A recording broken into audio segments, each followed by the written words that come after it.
중립기어의 눈으로 고른 오늘의 이슈, 3월 7일 화요일 오늘의 이슈를 저희 뉴스 일타 강사가 되어서 여러분들께 짚어드릴 건데요. 일명 일타 브리핑입니다. 오늘 첫 번째 이슈 어떤 거 다뤄볼까요? 강제징용 피해 배상 관련된 정부의 약간 그 발표가 있었죠. 그래서 네네. 이거 둘러싸고 각 모든 조간들이 당연히 요거를 일면 톱으로 다 다뤘습니다. 그만큼 중요한 이슈니까요. 네. 어제 발표 내용 자체만 일단 보면 그 강제징용 이제 피해 배상을 어떤 방식으로 어떤 식으로 진행할 것이냐 요거를 가지고 정부가 크게 두 가지 방안을 제시를 했습니다. 네, 어떤 거죠? 네, 첫 번째는 그 피해자들에 대해서 제3자가 변제를 하는 방안. 그래서 그 1965년에 한일 청구권 협정을 통해서 혜택을 본 기업들이 자금을 출연해서 일단 배상을 하고 뭐 일본 포스코 이런 기업 말씀하시는 그렇습니다. 거죠? 네, 걔네들이 그 기업들이 와서 하고 그다음에 일본에 이제 있는 민간 기업들 중에 혹시 참여 의사가 있는 곳들도 같이 참여를 하면 할 수 있으면 하겠다 이렇게 해서 그 배상금을 변제를 하겠다. 그 피해자가 15 그 소송 참여한 분들이 15분이었나요? 14분이었나? 그런데 그분들에게 배상금을 변제를 하겠다. 약 40억 정도 되고 그다음에 두 번째가 그 한일 재계 미래 청년 기금이라는 거를 만들어서 여기에는 이제 한일 정부랑 그다음에 피고 기업들도 혹시 할 수 있으면 들어와서 같이 와서 그 이제 미래 세대들한테 청년들에게 뭔가 지원을 해줄 수 있는 이런 걸 추진하겠다.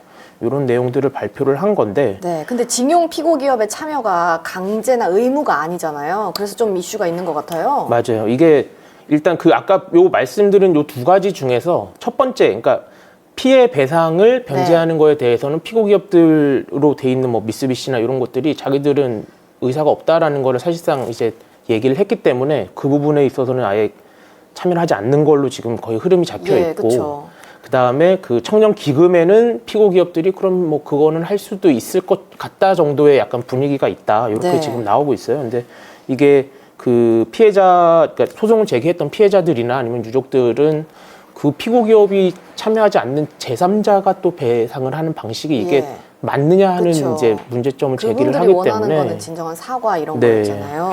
그래서 이게 굉장히 이게 발표 내용도 내용인데 굉장히 이슈가 좀 복잡하고 이게 쟁점들이 많습니다. 그래서 그 방금 말씀드린 대로 일반 기업만 그 배상에 참여를 하는 방식, 그다음에 제3자 변제 방식이 맞냐 이게 있고 그다음에 피고 기업들이 기금에만 참여하는 할 수 있다라는 이 분위기도 맞냐 이런 얘기도 있을 수 있고 뭐 그 사죄 일본 반응이 보면 사죄 없이 그냥 뭐 그 과거에 김대중 정부 때 했던 거를 그냥 계승한다 요 정도의 반응을 보이는 게 또 맞냐 굉장히 맞냐 이게 굉장히 물어볼 거리들이 많습니다. 그래서 그러면은 이 이슈에 대해서 다른 분들은 어떻게 구독자분들께서는 어떻게 생각하시는지 몇 가지 댓글을 좀 소개를 해드릴게요. 하이릴리님은 자주 저희 구독해 주시는 것 같은데 이제 일본은 파트너입니다 라는 입장을 또 말씀을 해주셨어요. 이게 장기적으로 약간 이제 협력 관계를 더 구축해야 된다라는 게 이제 어쨌든 정부의 그 시각인 것 같고 그 장기적으로 이걸 하면 안 된다고 생각하는 분들도 물론 있을 수 있겠으나 그 다수는 아닐 것 같긴 해요. 근데 이제 이 변제하는 이 방안이 이게 맞느냐에 대해서는 사실은 또 의견이 갈릴 수가 있어서 저희 동아일보를 보면 그 일면도 그렇고 일면이 그 배상 방안을 소개하는 게 아니라 일본 기업들이 한국징용재단 참여 가능성이 커졌다 이렇게 이제 그 대통령실에서 보고 있다 이런 내용을 앞세운 것도 그 부분들에 있어서 이게 이제 향후에 쟁점이 될 거라는 어떤 분위기를 감지를 한 거죠. 그러니까 이런 얘기들을 하고 있는 거고. 세부적으로 조율해야 될 부분도 있고 아직까지 그 우리 국민 정서상 그리고 이제 피해를 본 분들 계시잖아요. 그런 분들 입장에서는 약간 제3자의 돈이 무슨 의미가 있냐 이렇게 하는데 이제 구독자분들도 많이 공감을 해주시는 것 같아요. 그 이제 어제 그 피해자들의 약간 입장이나 이런 거를 보면 그 사람이 그렇지 않습니까? 뭐 예를 들면 어떤 내가 범죄의 피해자가 됐다라고 했을 때 그 상대방에서 진정한 사과를 하면서 당신의 피해를 약간 보전해 줄 수 있는 방법이 뭐가 있을까요? 보상할 수 있는 방법이 뭐가 있을까요? 이렇게 물어보는 것과 그 금전적인 거 내가 보상해 줄 테니까 이제 언급하지 마시죠? 약간 이런 톤으로 다루는 게 약간 다르잖아요. 그래서 아마 그런 면에서 비판적인 의견들이 나오는 것 같고 또 일부는 또 이걸 받아들일 의사가 또 있다라고 또 하시는 것 같고 그래서 저희가 딱 그렇게 찝어서 뭔가 얘기하기가 참 어려운 복잡한 상황이네요. 문제인 것 같아요. 혹시 이 이슈에 대해서 더 구독자분들께 말씀해 주시고 싶은 부분이 있으신가요?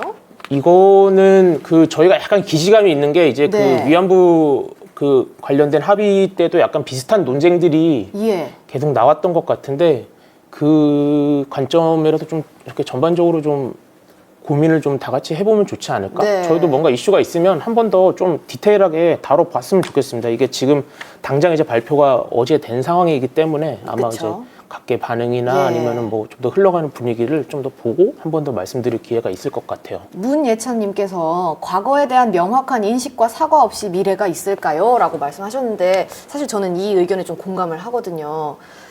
앞으로 좀 잘 지켜봐야 될 것 같죠? 어떻게 흘러가는지. 근데 이제 전 정권의 정책에 약간 비판적인 분들은 예. 그러니까 일본이랑 계속 이렇게 대립각만 세우면서 아무것도 하지 않은 게 결과적으로는 한국이나 일본에게 양국에 모두 손해가 된다라는 이제 그런 식으로 비판하시는 네. 분들도 계시거든요. 그래서 뭐 아주 무시할 수는 없는 의견이고 네. 그렇다 보니까 사실은 굉장히 어려운 문제입니다. 네. 준지금님께서 일본의 여름도 궁금하네요. 라고 하셨어요. 일본에서는 좀 이걸 어떻게 받아들이나요? 긍정적이라고 하는 것 같긴 하던데. 일본 정부에서 발표를 한 것 자체만 예, 보면 예. 약간 좀 나쁘게 말하면 남일 같다는 느낌으로 약간 발표를 했죠. 예. 그래서 그 보시면 총리가 어제 이제 얘기한 게 98년 발표된 한일 공동선언을 포함해서 네. 역사 인식에 관한 역대 내각의 입장을 전체적으로 계승하고 있다. 네. 이렇게만 말을 했는데 어떤 네. 사죄한다, 반성한다 이런 표현이 없고 그쵸. 기본적으로 이게 그 아까 말씀드렸던 1965년에 있었던 그 합의 내용의 연장선임을 계속 강조하는 게 일본 정부 입장에서는 그때 합의가 유효하다라고 주장을 계속 해야 되는 상황이기 때문에 네. 이쪽에서는 또 추가 사과나 뭐 사죄 그렇게 없이 하기가 그쵸, 좀 옛날에 어려운 했다 상황이죠. 이렇게 계속 국제법적으로 가는 것 해결이 같은데. 됐다 이런 식으로 바라보고 예. 있는 거기 때문에 사스쿼치님께서 저번에도 굉장히 댓글 참여를 활발히 해주셨는데 오늘도 들어오셨네요. 방법이 잘못됐다고 봅니다. 결국 피해자분들과 먼저 협의하고 그들에게 먼저 인정을 받고 발표를 했다면 조금은 더 좋은 분위기로 정리할 수 있지 않았나 싶습니다. 라고 의견 남겨주셨습니다. 이 부분은 저희가 구독자분들이랑 더 다뤄보고 앞으로도 또 추가 이슈가 있으면 팔로우업해서 또 다뤄보면 좋을 것 같아요. 네. 그럼 두 번째 일타 브리핑 이슈로 넘어가 볼까요? 네, 장 기자님이 네, 제가 골라온 건데요. 주 69시간까지 몰아서 일할 수 있게 근로시간 선택폭 넓힌다입니다. 이게 사실 어제 그 정부가 주 52시간에 묶여있던 근로시간을 대대적으로 개편하는 안을 어제 확정해서 공개를 네네. 했습니다. 그렇죠? 개편안의 핵심은 유연성인 것 같아요. 그래서 지금까지 약 70년 동안 저희가 주 기준이었던 연장근로 관리 단위를 월, 뭐 분기, 반기, 뭐 연 기준으로 확대를 해서 한 번에 몰아서 일하고 몰아서 쉴 수 있게 하겠다 이런 얘기인 것 같은데 그럼 몰아서 일을 하면 네. 쉬는 것도 몰아서 쉴 수 있게 되는 건가요? 네, 쉬는 것도 원래는 몰아서 쉴 수 있어야 하는데 사실 이게 업무 환경별로 쉼이 보장이 안 될 경우도 굉장히 많잖아요. 뭐 그렇죠. 사람이 없어서 안 될 수도 있고 그다음에 아니면 노조가 협의를 못해서 안 될 수도 있고 그래서 이 부분에 대해서도 개편안에는 이거를 커버할 수 있는 부분을 넣긴 했더라고요. 사실 이게 일만 하고 쉴 수 있겠냐 이러면서 노조는 반대하는 입장을 어제 밝혔어요. 네. 뭐 기업 입장에서는 환영하는 입장을 밝혔고요. 근데 사실 모든 전제는 노사 합의이기 때문에 실제 적용까지는 시간이 좀 걸릴 걸로 보이고요. 일단 이 논의 자체가 입법 과제이기 때문에 당장 야당이 반대하고 나서면 입법되기 어렵다. 네. 이게 지금까지 나온 내용인데요. 근데 야당이나 예. 뭐 그 노동단체들 입장이 굉장히 강경하던데요. 그렇죠. 선배는 이거 적용하는 거에 대해서 좀 어떻게 생각하세요? 그러니까 이게 약간 취지 자체가 네. 그 예전에 저희가 이제 그 주 52시간 제도 도입될 때 했던 네. 얘기가 이제 스타트업 이런 데서 일하거나 나는 예. 더 일하고 싶다 그쵸. 이런 사람은 네. 어떡하냐 아니면은 일을 하면서 뭔가 그 자기는 훨씬 더 많이 일을 하는데 이 제도 때문에 임금을 추가적으로 더 못 그쵸. 받고 약간 예. 사용자의 강요를 일어나는 사람은 네네. 어떡하냐 이런 것들에 대한 이제 보완책이 좀 필요하다 이런 의견들에서 시작을 한 건데 예. 뭐 그런 부분에서는 어느 정도 반영된 것이 있다고 생각이 되긴 하는데 한편으로는 또 이게 제도가 약간 느슨해지면 기본적으로 네. 어쨌든 거기에 편법이나 부작용이 등장할 가능성은 커지는 그렇죠. 그런 걸 것이 되다 배제할 수가 보니 없죠. 네, 예. 그래서 모든 약간 기업을 걱정은- 관리 감독할 수는 없는 거니까요. 맞습니다. 네, 그런 게 약간 걱정이 되더라고요. 그러니까 이게 김채연님도 보면 근로자 입장에서 뭐 유동적으로 쉬기는 어렵지 않을까요? 이런 얘기도 해주시는데 그런 걱정들이 아마 하고 있을 겁니다. 그러니까 노동자 측, 그러니까 사용자 측에서 이걸 보느냐, 노동자 측에서 보느냐에 따라서 네. 시각이 완전히 갈리기 때문에 그 노동자 측에서는 당연히 이게 회사들이 이걸 악용할 걱정을 하는 것이고 네네. 사용자들은 자신들이 좀 더 이렇게 유동적으로 뭔가 할 수 있는 네. 어떤 범위가 넓어진다는 생각을 하기 때문에 그런 거에 있어서는 의견이 갈릴 수밖에 없고 실제로 예. 갈리는 것 같아요. 조민경님께서는 눈치 보여서 편하게 못 쉴 것 같아요 유라고 하셨는데 사실 이제 일하는 사람 입장에서는 보장된 휴식 시간이라고 해도 좀 눈치가 보이는 건 사실이잖아요. 그렇죠. 네. 어젠가 그제 이제 커뮤니티에서 핫했던 이슈 중에 하나가 이제 점심시간 보장된 시간에 집에 가서 자고 나왔는데 이제 상사가 어떻게 집에 갈 수 있냐 근무 시간에 그랬다고 이게 잘못된 거냐 이런 얘기가 있었어요. 사실 1시간 뭐 보장된 점심시간에도 그렇죠. 어떻게 이용하느냐에 따라 이제 회사 내에서 그거를 잘못됐다고 보는 시각도 있는 상황이잖아요. 근데 그게 이제 현장에서 실제 적용되는 부분들을 좀 봐야 될 것 같고. 아, 근데 근무 시간 확장은 사회 전체적인 분위기 형성에도 영향을 끼치는데 가장 크게 미치는 곳이 출산과 양육이라고 생각합니다라고 윤혜림님께서 남겨주셨어요.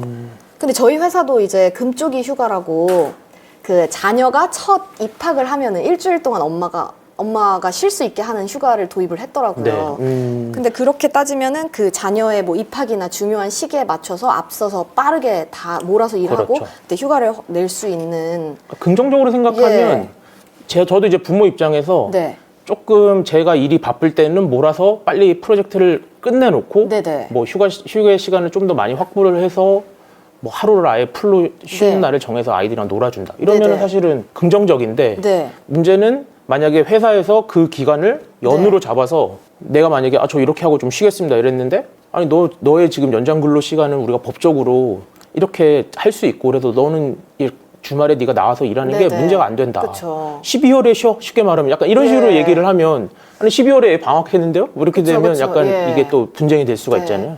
근데 그런 것들이 실제 현장에서 어떤 식으로 적용이 네. 되는지에 기업 안에서 이게 어떻게 적용될 수 있는지를 네. 세심하게 살피는 게 참 중요할 것 같아요. 그리고 이제 근로자 측이랑 그거를 상의해서 결정할 수 있도록 네. 하겠다 이렇게 되어 있고 정부에서는 또 지금 노조 조직률이 그렇게 높은 상황이 아니기 때문에 예. 이거를 정부에서 할 수 있는 방안을 마련하겠다라고는 했는데 이걸 방안을 마련해서 만약에 이게 잘 됐으면 뭐 이렇게 말하면 좀 그렇지만 대한민국의 노조 조직률이 그렇게 낮지 않겠죠? 그렇죠, 맞습니다. 그런 문제들도 아마 제도적으로 좀 있을 것 같고. 예, 이게 뭐 사실 이렇게 정책으로 내놓으면은 이게 실생활에 적용되기까지는 굉장히 많은 시간이 걸리고 또 다양한 이슈가 그 안에서 벌어지잖아요. 그런 부분을 이제 중점적으로 잘 살펴볼 필요가 있는 네. 이슈인 것 같습니다. 강냉이님 말씀대로 근로자보다는 사측에게 좀 더 도움이 되는 네, 정책인 그쵸. 것 같습니다. 예. 예, 그런 것 같고. 근데 실제로 이게 취지를 얼마나 잘 살리느냐, 그거에 약간 부작용이나 어떤 나쁜 점들을 얼마나 걷어낼 수 있느냐 이런 네. 게 약간 중요해질 것 같습니다.